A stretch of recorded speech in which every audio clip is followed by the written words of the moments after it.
All right, let's switch to Kolkata Knight Riders, who, as per Akash Chopra, came for window shopping. They had 7 crores, 7.05 crores with 11 slots to fill, and they ended up picking Shakib Al Hasan, Litton Das. So, Adi, what do you think of Kolkata Knight Riders' auction strategy? I think given they had 7 crores, they did a really good job, in my opinion. Right? Like they just had 7 crores, they couldn't do much. They couldn't pick the superstars. Shakib is underrated. I think, especially now when you're playing your matches in India, Shakib will be useful. Many pitches will aid spinners. I actually wanted SRH or some other bidding war to happen for Shakib, but unfortunately, no one else took him. Leighton Das is in the form of his life. I think he scored the highest number of runs or something, top three in international cricket or something. So he's doing well for them. And then they got a steal with Jagadeesan, right? Like CSK released him. He's in really good form. I'm not saying you should have gone for like 4-5 crores, but none of the other teams kind of like put in that much of a bid. So 90 lakhs is a good amount for him. And David Wiese is also like a decent option, like as a backup option for Russell, right? So with the 7 crores, they did okay overall. They still have like a lot of gaps. It's not like very clear. They did a good. They did these trades, right? They got Lockie Ferguson and Shardul Thakur. So that kind of like beefed up their bowling after Cummins left. I think they did a really good strategy by leaving out Cummins. I think it was like 14 or 15 crores. So in that money, they got like with 20 crores. 7 CR. Cummings Still, was 7 CR.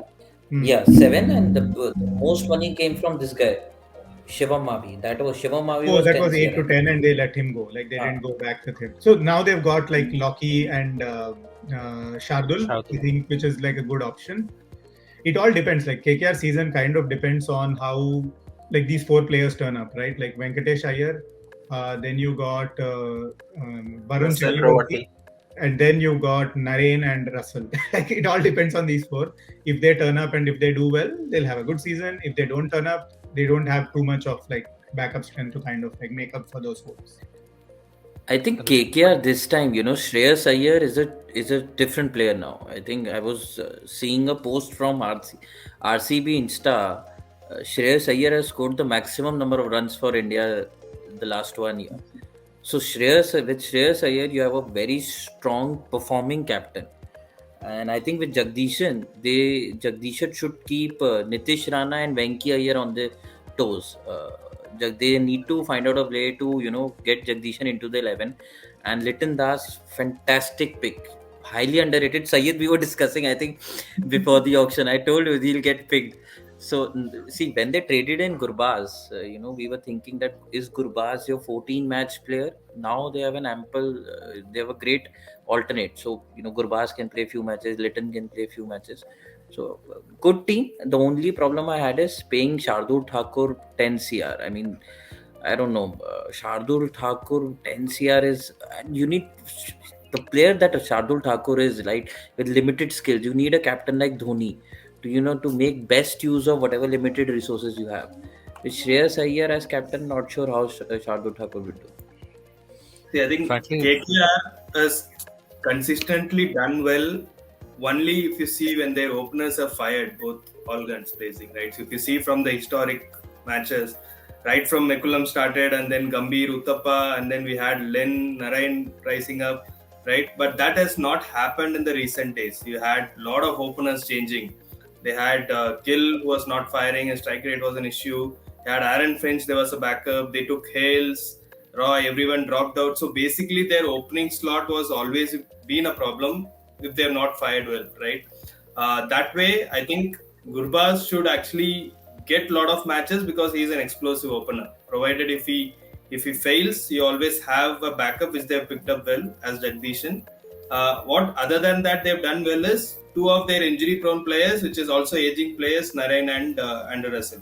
So they have Shakib, who can bowl 4 overs and can be middle order slogger, and you also have Wiese, who can also bowl 2 to 3 overs, which currently what Andrew Russell is doing. So probably whatever money they had, I think it's a great auction for them. At least they've tried to fill up the spots which they think is going to be the weak area. Plus, be interesting to see. Go ahead, Sanjay. Plus, it'd be interesting to see how they to post the Baz McCullum era, because now he's no longer the coach. Be interesting to see if they, have experiments like Varun Chakravarti opening, etc. So, but I think got a very strong starting 11 backup players. There's a question mark maybe, but all the teams will benefit from the impact player rule, and I think this year people will still figure out how to use it, and then next year onwards you'll probably see more stronger strategies built around the impact players. For me, actually, Jagadeesan is the third excellent pick in this auction, behind Stokes and Holder, because now you don't have to play Gurbaz all 14 games. Definitely, Jagadeesan has to play all the 14 games, considering his current form as well. And if he opens the innings, that solves the problem again with the opening part as well. You have one opener who's going to be consistently playing all 14 games and keeping as well.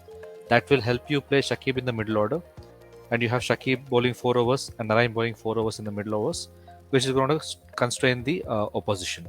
And then you have, of course, your Indian contingent with the bowling with Lockie Ferguson.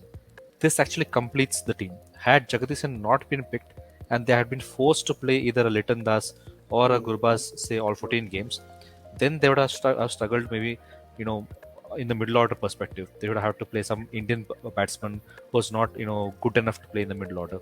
Like last time how they played Sheldon Jackson and other players.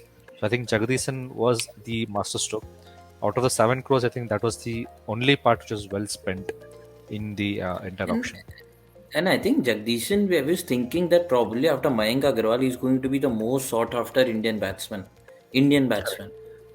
At least I was expecting 3-4 CRs. I mean, it was a cheap very buy. surprising that He came no up other with team went for it. Indian player, basically he came much later in the auction. By the time all your crores are already gone for this all-rounders and international openers. all the Punjab budget had. was gone. Yeah. And another downside of Jagadeesan, unfortunately, is he only had domestic performances to back, and the recency bias kicks in only when it is an international match or you have a high-profile match. I think that's also another aspect of why Jagadeesan went solo. I really hope he has a fantastic season next season, because he deserves much more money than what he's got. But yeah, CSK loss and KKR win. The same thing which happened to Sky as well. When Sky initially started playing for Kolkata Knight Riders, he was not so sought after kind of a batsman, but he showed what he can actually do, and then went into Mumbai Indians, and then things were different. Jagadeesan, this might be the year which actually gives him an opportunity out there. Sky still well And underpaid. Gambhir, and Gambhir said also, right, my biggest regret as KKR captain was letting Sky go. वो अलग बात है, he keeps changing his opinion, right? Sometimes somebody is best player, best reliever